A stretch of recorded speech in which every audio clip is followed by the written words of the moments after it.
শুক্রবার রাজধানীর নয়াপল্টনের ভাসানী ভবনে বাংলাদেশ পূজা উদযাপন ফ্রন্ট আয়োজিত রথযাত্রা উপলক্ষে এক আলোচনা সভায় বক্তব্য দেন বিএনপির সিনিয়র যুগ্ম মহাসচিব রুহুল কবির রিজভী।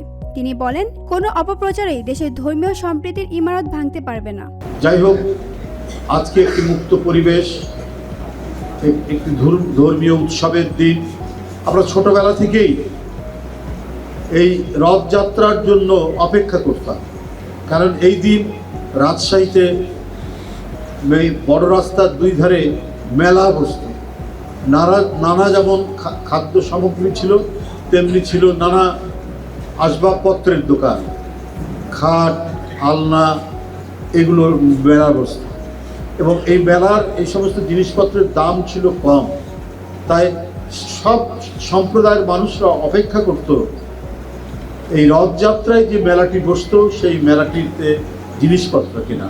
এ সময় তিনি বিএনপির নামে যারা অপকর্ম করেছেন তাদের বিষয়ে সবাইকে সতর্ক থাকার আহ্বান জানান। রিজভী বলেন, রক্ত ও সংগ্রামের মধ্য দিয়ে যে রাজনৈতিক সুযোগ তৈরি হয়েছে তার ফলে সামনে একটি ভালো রাজনৈতিক পরিবেশ গড়ে উঠবে, দেশে প্রতিষ্ঠিত হবে সত্যিকারের গণতন্ত্র। আমাদেরকে গ্রেপ্তার করা হয়েছে, আমাদেরকে রিমান্ডে নেওয়া হয়েছে, আমাদের অনেক ছেলেকে অদৃশ্য করা হয়েছে, অনেককে নদীর ধারে, খালের ধারে ক্রস ফায়ার করে হত্যা করা হয়েছে, কাউকে ধরে নিয়ে গিয়ে রিমান্ডে পায়ের নখ তুলে নেওয়া হয়েছে, কারো আঙুলের নখ তুলে নেওয়া হয়েছে, কারো শরীর ক্ষতবিক্ষত করা হয়েছে।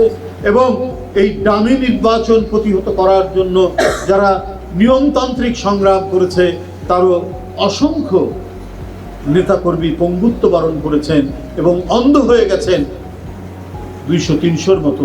সমালোচনা করে তিনি বলেন, শেখ হাসিনা পুরো দেশটাকে ডাকাতদের গ্রামে পরিণত করেছেন, পদ্মা সেতু ও মেট্রো রেলের নামে বিদেশে পাচার করেছেন কোটি কোটি টাকা। শেখ হাসিনার টার্গেট ছিল গণতন্ত্র, গণতন্ত্রের পক্ষে কথা বলা এবং তার গদির জন্য নিরাপত্তাহীন হওয়ার কোনো কাজ হলে সেটা কণ্ঠের প্রতিবাদী হোক আর সেটা অন্য কোনো কর্মসূচি হোক, তার কোনো কিছু করার অধিকার ছিল না। তার অধিকার একটাই ছিল, তাকে জুলুম সইতে হবে, বর্বরচিত আক্রমণ সইতে হবে। এটাই ছিল তার ভাগ্যের লিখন। এই ভাগ্যের লিখনটাই নির্ধারণ করতেন শেখ হাসিনা। নির্বাচন কমিশন প্রসঙ্গে রিজভী আরও বলেন, সাবেক প্রধান নির্বাচন কমিশনার হাবিবুল আওয়ালের বক্তব্যই পরিষ্কার, শেখ হাসিনার আমলে অনুষ্ঠিত সব নির্বাচনই হয়েছে অবৈধভাবে। সবাই তিনি আশাবাদ ব্যক্ত করেন, অন্তর্বর্তী সরকার সংস্কার শেষে একটি যৌক্তিক সময়ের জনগণের ভোটে সুষ্ঠু নির্বাচন অনুষ্ঠিত হবে। রাজনৈতিক অস্থিরতার মধ্যেও গণতন্ত্র ও ধর্মীয় সম্প্রীতি বজায় রাখার বিষয়ে বিএনপির এই বার্তাকে গুরুত্ব দিচ্ছেন বিশ্লেষকরা। VOD Bangla news desk.